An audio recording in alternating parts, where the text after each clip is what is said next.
ሰላም ሰላም፣ እንዴት ናችሁ? ውድ ቤተሰቦች ሁሉ ሰላም፣ ሁሉ መልካም፣ ሁሉ ፒስ፣ እግዚአብሔር ይመስገን በጣም ደህና ነኝ። ያው ዛሬም በአዲስ ቪዲዮ ወደ እናንተ መጥቻለሁ። ትንሽ ጠፋ ብያለሁ አውቃለሁ። ዛሬም እንደተለመደው እንግዲህ አዲስ ነገር አዲስ ቪዲዮ ወደ እናንተ ይዤ መጥቻለሁ። እናንተም እንዴት ነው? ሰብስክራይብ እያደረጋችሁ ነው ወይስ ብላችሁ ነው ቪዲዮ አይታችሁ የምታልፉት? ሰብስክራይብ ያላደረጋችሁ ሰብስክራይብ አድርጉ፣ ቤተሰብ ሁኑ። ከዛ ልክ ቪዲዮን ስትጀምሩ ደግሞ ላይክ አድርጋችሁ ጀምሩ። ከዛ ለብዙዎች እንዲዳረስ ደግሞ ሼር አድርጉልኝ። ከዛ በኋላ ቀጥታ ወደ ቪዲዮ እንግባ አይመስላችሁ? ቀጥታ ቪዲዮን እንከታተል። አሪፍ ነገር ነው ይዤ ብላችሁ የመጣሁት ብዬ አስባለሁ። ትወዱታላችሁ። እስቲ ቀጥታ ወደ ቪዲዮ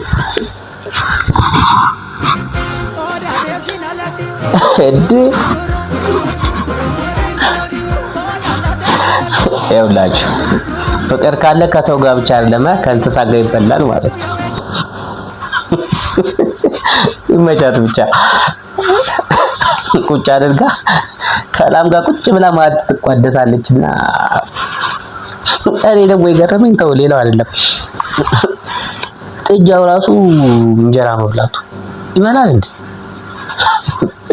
እሺ ለማንኛውም እስቲ ወደ ሌላ ቪዲዮ እንለፍ።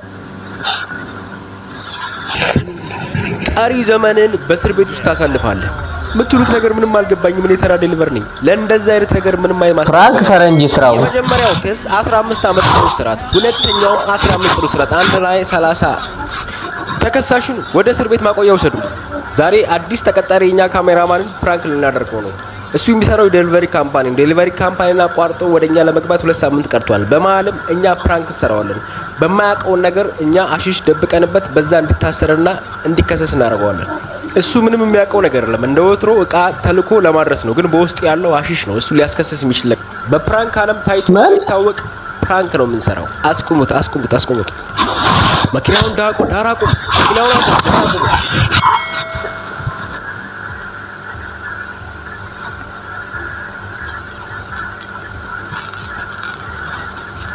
እንደ ፖሊስ አክት አድርግበት። እንግዲህ አስፈራራው። እንደ ፖሊስ አክት አድርግበት። አዎ አለቃ አስቆመናል። ወደሱ እየሄድን ነው። ለምን እንዳስቆምኩ ታውቃለህ? ከተፈቀደው ፍጥነት በላይ እያሽከረከርክ ነው። አይደለም በፍጥነት ልክ ነው እያሽከረከርክ ያለው። እሺ አንዳ መንጃ ፈቃድና ስጠኝ። መኪናው የኔ አይደለም። እኔ የታዘዝኩትን ፓኬጅ ወስጄ ለሰዎች ማድረስ ከዛ መመለስ ነው እንጂ ሌላ ታሪክ የለም። እኔ ምንም ማውቀው ነገር የለም። ከፈለክ ማድረግ ግን ትክክለኛ አሽሽ ነው ወይ ደበቁበት እንዴ? ይሄ ራሱ የምር በህጋዊ መንገድ ራሱ እነሱ ራሱ አሽሹ ጌታ መጥ የካምፓኒው ስም አለ። እሱን አይተህ ማየት ትችላለህ። እኔ ምንም ማውቀው ነገር ፕራንክ አድራጊዎቹ ራሱ አይቀጡም ወይ? ውስጥ በጣም አጠራጣሪ ስለሆነ ቼክ አድርገን እንመለሳለን። በጣም አጠራጣሪ ናቸው። እስቲ ለማንኛውም አሽሹ ከተውበታል። ካሁን በፊት ምንም አይነት ነገር እንደዚህ አጋጥሞት አያውቅም ጭራሽ ማለት ነው። ያው በጣም ተደናግጧል። እንደዚህ ለመጀመሪያ ነው። ተጨማሪ ኃይል እፈልጋለሁ። አንዴ ሞተሩን አጥፍተህ ቁልፉን ዘግተህ ከመኪና ውስጥ ወጣ። አንዴ እንፈትሸው ነገር አለ። ለምንድን ነው የምወጣው? አንዳች ነገር በፍጥነት ልክ ነው ያሽከረክሩ። ለምንድን ነው የምወጣው? በቃ የሚያጠራጥር ነገር ስላለ ወጥተህ ቼክ ማድረግ ይኖርብናል። አንዴ ይወጣልን። ቀበቶን ፈተህ ከመኪናው ወረድልን። አንዴ ቅርታ። ስለዚህ ቶሎ ወጣ። ኦሬዲ በጣም ደንግጧል። እሺ እጅን አንሳ። እንዴ ነው የማይደነግጠው? ተጠርጣሪ ስለሆንክ ትታሰራለህ። ከዛም እኛም ቼክ እናደርገዋለን።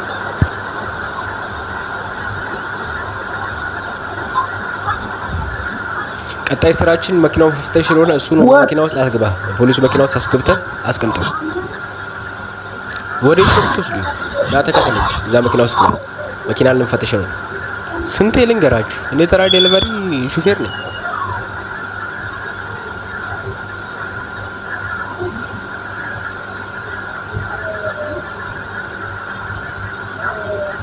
በመኪና ውስጥ ምን እንዲያስክ ታውቃለህ?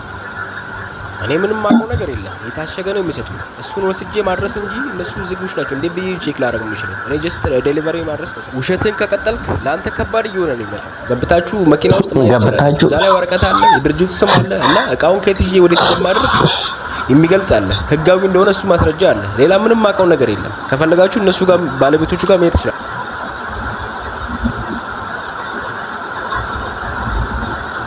የኤፍቢአይ ፖሊሶቹ ጥሩበት። ሪል ፖሊስ ነው ወይስ ለፕራንክ ተብሎ የተዘጋጁት ፖሊሶች ናቸው? እነዚህ ሄሊኮፕተር መጥቶ ምናምን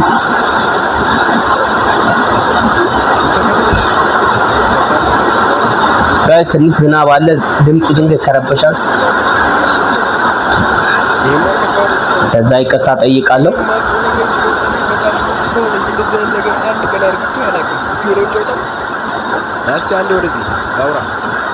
እዛ ውስጥ ምን እንዳለ ማቀው ነገር የለም። ምንድነው? እሬጃ ለምን ለሁለት ዓመት ሲዘራ ቃይ ስትያቀል ቃይ ማድረስ ብቻ ነው። ቃይ ብቻ ነው። ወዴት እየሄድክ እንደሆነ ነግራችሁ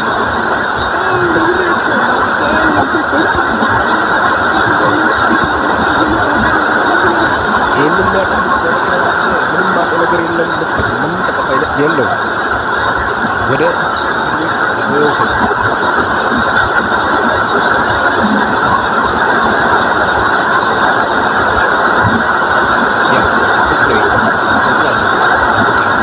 ከዚህ ውሰዱት ወደ እስር ቤት ምን ቀጥለኛ ድርጊት ካባላ ካላ ውስጥ ምንም አይነት ድርጊት የለበት። እሱማ እስር ቤት ወሰድ ሆነ እንደሱ እኔ ምንወጡ ለማድረስ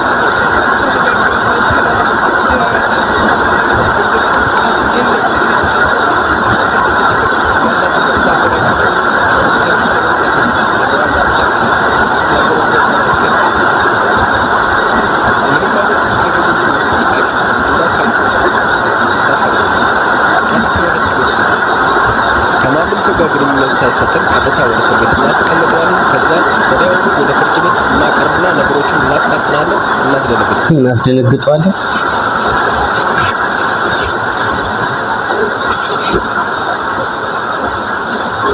አንዴ ለእናትህ ልደውል፣ ምንድን ነው ያደረው የምትለምነው? ይሄ ከባድ የሆነ ጉዳይ ስለሆነ ምንም ማድረግ አትችልም። ይሄ ፌዴራል ነው። እሺ እኔ እኮ ጀስት ህፃን ልጅ ነኝ። 18 ዓመቴ ነው። ምንድነው የምትለው? እናቴ ከዚህ ልታድን ይመስላል። 103 ቁጥር ክፈቱት እባካችሁ። ከ2 ሰዓት በኋላ ፍርድ ቤት ትቀርባለህ። ጥግን ያዝ። ኧረ ፕራንክ ለምንድን ነው እንደዚህ የማደርገው? እኔ መጣሁት እዚህ ነው። አንተ ምን አደረግህ? እንደሚፈጠር ታውቃለህ። እኔን ምንም ማሰማ ከሆነ እዚህኛው ላይ መተኛት አትችልም። እዚህኛው መሬት ስለ መተኛት አትችልም። እዚህ ወለል ላይ ትተኛለህ። ሰማኝ። ይሄ ነው ህጉ። ማነው ስሙ? ዳንኤል። ገደል ግባ ዳንኤል። ለምንድን ነው እዚህ የመጣው? ምክንያቱም ምንድን ነው? የስ እኔ ዴሊቨሪ ነው የምሰራው። እዛ ሳደርስ ወይኔ ሲያደርስ በጣም እያበዛ ነበር እና እቃውን ላደርስ እየሄድኩ ስል እነሱ አስቆሙኝ። ከዛ በመሀል እጽ አገኙበት። እጽ እኔ ግን ስለ እጹ ምንም የማውቀው ነገር የለም። እስኪ ተመልከተኝ። እኔ እንደዚህ አይነት ወንጀል የሚሰራ መስላለሁ? ለና ልጅ እንደሆንኩ ታስታውቃለህ። እንዲህ ብሎ ነገር የለም። እየቀለድክ ነው አይደል? እዚህ ውስጥ እያለ የኔን ትእዛዝ አልሰማ ካልክ ምንም ነገር ምግብም ማንኛውም ነገር የሚሰጥን ነገር እንዳለ ለኔ ትሰጣለህ ማለት ነው። በቃ ምግቡም ይሁን ማንኛውም ነገሮች የተሰጠን ነገር ለኔ እንድሰጥ ተመልከተኝ። ምንም ነገር ከቤተሰቦች የምትቀበሉ ብር ጭራሽ ለኔ ትሰጥልኝ። አሁን እንድትደውል ትደረጋለህ። ምንም ነገር ጠይቀህ እኔ ስጠይቅህ ከእናንተ ትቀበልልኛለህ። እሺ ቤተሰቦች ጋር ደውለህ አስደርገኝ። ለምን አባ ነው የምትቀበለው? ምን ማለት በህይወቴ እስር ቤት ውስጥ ገብቼ አላውቅም። የራስን መጽሐፍ ያለብስ ነው እዚህ ጋር እዚህ ምንም ድምፅ አልፈልግም። እንቷል ሰምተኛ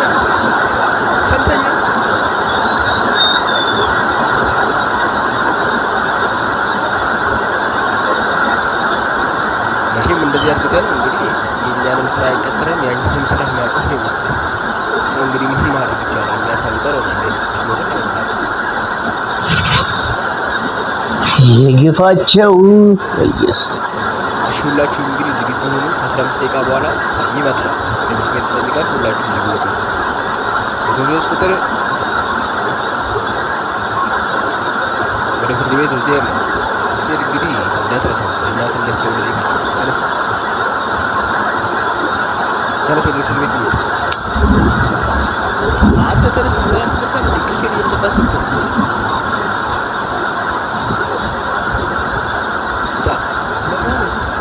ቤት ነው የምትሄደው። ሶስት ቁጥር ዝጉ። ካሜራውን ዘጋ። ጆርዳን ውጣ። ወንድ ጃኬት ብሮ ብሎ እንደዚህ ለፕራንክ ተብሎ ነው ይሄ ሁሉ ሰው ተዘጋጅቶ ፍርድ ቤት ቁጭ ብሎ። ኧረ ፈረንጅ እውነትም እንዴ! ይሄ እኮ ኖርማል በቃ ፊልም ነው የሰሩት። በካሊፎርኒያ ጎዳና ላይ የተፈጸመ ወንጀልና ፈጻሚው ዳንኤል አቃቢ። ስለዚህ ምን ትያለሽ? እንደምን አደሩ ከተከበሩ ፍርድ ቤት። በትናንትናው ዕለት 2 ሰዓት ገደማ ነጭ መኪና ይዞ ሲሄድ አካባቢ ያሉ ፖሊሶች ተጠርጥረው ሲከተሉት መኪናውን ፈትሸው የማይገባ እጽ ይዞ ሲያዞረው ተገኝቷል። ይህ እጽ ደግሞ በራሱ ሊጠቀም ሳይሆን አከፋፋይ እንደሆነ ተደርሶበታል። ይህም እንደሚያሳየው ተከሳሽ ብዙ አይነት እንደሰራና እጹን ይዞ የሚሄደው ለግለሰብ ለመጠቀም ሳይሆን ለሽያጭና ለማከፋፈል እንደሆነ ያሳያል። ይህ ደግሞ ለአካባቢያችን ለሀገራችን ስጋት እንደሆነ ያሳያል። ስለዚህ እዚህ ፍርድ ቤትን ከመቅረቡ በፊት በትናንትናው ዕለት እስር ቤት ነው። እናም በካሊፎርኒያ ሕግ መሰረት አንተ የጣስከው የካሊፎርኒያ ሕግ 11352 ስለሆነ አላስፈላጊ የሆነ እጽ በማዘዋወር ተከሰሃል። በወንጀል መቅጫ ቁጥር 18622 መሰረት አንድ ተከሳሽ የሰራውን ወንጀል ካላመነ ወንጀሉ ይባባስበታል። ስለዚህ ምን ትላለህ? እኔ ወንጀል አልሰራም። በጣም ጥሩ። አቃቤ ሕግ ማስረጃዎችን ማቅረብ ትችላለህ።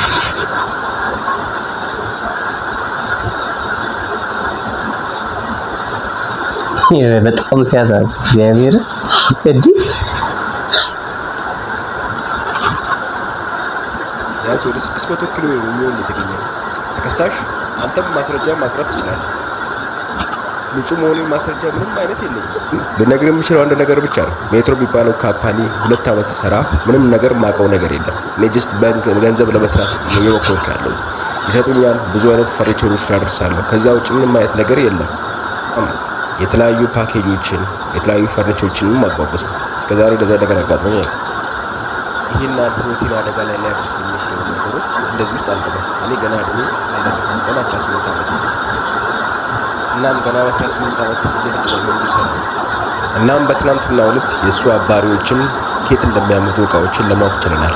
እናም ብዙ አይነት ሰዎችን ተገኝቷል። ሰው ከእሱ ጋር የሚሰሩትን የእሱ አባሪዎችንም አስረናል። ዳንኤል ወንጀል በሰራው መሰረት የሚቀጣው በወንጀል መቅጫ ቁጥር አንቀጽ 186 ቁጥር 22 መሰረት እንቀጣለን እንጠይቃለን። ፍርድ ቤቱ የተፈጸመው ወንጀል ከባድ እንደሆነ አይቷል። እናም ከ600 ኪሎ በላይ የሚመዝን እጽ ይዘህ ስትዘዋወር ተገኝቷል። ይህም ማለት ለአንተ ለግለሰብ ብቻ ሳይሆን አከፋፋይ እንደሆንክና በዚህ ነገርም ብዙ ተማርተህ እንደቆየ ያሳያል። እናም ይህ ድርጊት ለሀገርም ሆነ ለግለሰብ ጠንቅ እንደሆነ አይተናል። እውነት ይህን ድርጊት ፍትሃዊ አይደለም። ምክንያቱም እኔ ምንም የማውቀው ነገር የለም። ከድርጅቱ ጋር ከምንም ጋር ትስስር የለም። ምንም እንኳን አንተ ከድርጅቱ ጋር ምንም አይነት ግንኙነት እንደሌለ ብታወራም ፍርድ ቤቱ በራሱ መንገድ ወንጀልን አጣርቶ አንተ እንዳለበት ደርሰንበት። እናም አንተ የድርጅቱ ተቀጣሪ ብቻ ስለሆንክ ከወንጀል ነፃ ነህ ማለት አለ። እድሜም 18 እንደሞላ ነግረናል። ያ ማለት ላደረግከው ጥፋት ሁሉ አንተ ኃላፊነትን መውሰድ የምችልበት እድሜ ላይ ደርሳል። እናም በዛሬ ቀን የቀረበው ክስ ግራ ቀኝ አይቶ ፍርድ ቤቱ የተደረገው ድርጊት እንዲሁም ወንጀል አካባቢው ለሀገሩም መጥፎ ድርጊት እንደሆነ አይቷል። ለዚህም የፈጸምከው ወንጀል በቂ የሆነ ማስረጃ ከሳሽ ስላቀረበ ይህም ሀገርና ወጣቶችን ለመጉዳት እንደሆነ ተነግሯል። እኔ ማንንም ሀገርን ማንንም ሰው ለመጉዳት ማስቤ የማደርገው ነገር የለም። እኔ የማውቀው እንደ ወትሮ የተላኩትን ዕቃ በዴሊቨሪ መልክ ለማድረስ ነው። ምንም ውስጥ እንዳለ ምንም የማውቀው ነገር የለም። እውነትም ይህ በፍጹም ሊሆን አይችልም። ይሄ ከባድ ወንጀል የተፈጸመ ይህ ማለት አንተ በጣም መጥፎ ልጅ ለማለት አይደለም፣ ግን ትልቅ መጥፎ ውሳኔ ነው የወሰንከው። ይህ ማለት አንተ እድሜ 18 ዓመት ሞልቷል። የምታደርገውን ነገር ታውቃለህ ማለት ነው። ምን ማለት እንደሆነ ታውቃለህ? ከወንጀሎች ግሩቦች ጋር ተደራጅተህ እኮ እጽ እያዛዘርክ ነው ያለው። ለዛም ወደ 600 ኪሎ የሚጠጋ ይህ ማለት ምን ያህል ከባድ ወንጀል እንደሆነ እስካሁን አልተረዳም ማለት ነው። እኔ ምንም የማውቀው ነገር የለም። እኔ አንድ ተራ ዴሊቨሪ ነኝ። ለእንደዚህ አይነት ወንጀል ምንም አይነት ማስተባበያና ይቅርታ የሚባል ነገር የለም።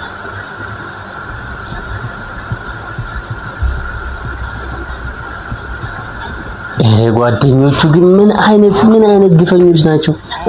ቤቱ ግራና ቀኝና የዛሬ የቀረበውን ክስ እንዳለ አይቶ ምን ያህል ከባድ ወንጀል እንደሆነ አይቶ እናም በዛሬ ዕለት ፍርድ ቤቱ ያየው ወንጀል ከባድ እንደሆነ ተመልክቶ የሰራው ስለዚህ ሕጉን ማወቅ ማለት ጥያቄነት አያደለም። የፍርድ ቤቱን ፍርድ ይህን ይመስላል። ቀሪ ዘመን ቀሪ ሕይወትንም በእስር ቤት ውስጥ ታሳልፍ። የመጀመሪያው ክስ የ15 ዓመት ጽኑ እስራት፣ የሁለተኛው ፍርድ 15 ዓመት 30 ዓመት እኔ ንጹህ ሰው ነኝ፣ እኔ ወንጀል አልፈጸምኩም፣ እኔ ንጹህ ሰው ነኝ። እናም ከ365 ቀናት በኋላ ይግባኝ ማለት መብት ሰጥቷል። ተከሳሽንም ወደ እስር ቤት ውሰዱ፣ መዝገቡ ተዘግቷል፣ ወደ መዝገብ ቤት መለስ። የተከበሩ ፍርድ ቤት የዓይን እማኝ ሰዎች አሉ፣ እነሱም በበር ቆመዋል። እንድናስገባቸው እና እንዲመሰክሩ ይፈቀድልን? አዎ፣ ችግር የለም አስገቡ። እንኳን ወደ ኧረ በስመ አብ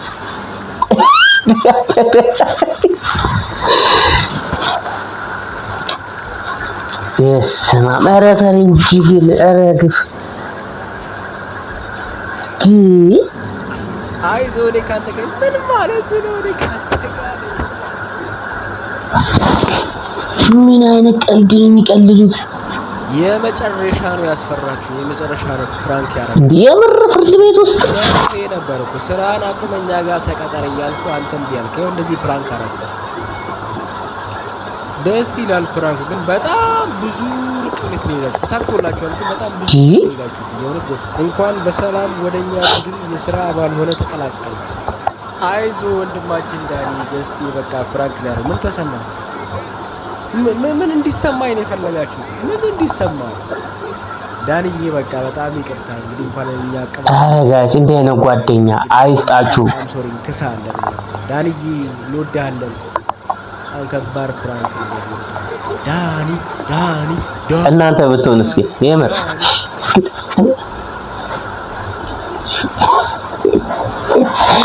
የምር ግን እናንተ ብትሆኑ ምን እንደምታረጉት ጓደኞቻችሁን እርግጠኛ ነኝ እንጃ ባንዴ ይቀር አትሉም። እንዲህ አይነት ፕራንክ ከባድ እኮ ነው። እግዚአብሔር ፍርድ ቤት ድረስ ቀርቡ ያው መስ ተገኝቶባል ተብሎ ኧረ ፈረንጅ ከባድ ነው በእውነት። ኧረ ጓደኛቸው አሳዘነኝ እግዚአብሔር።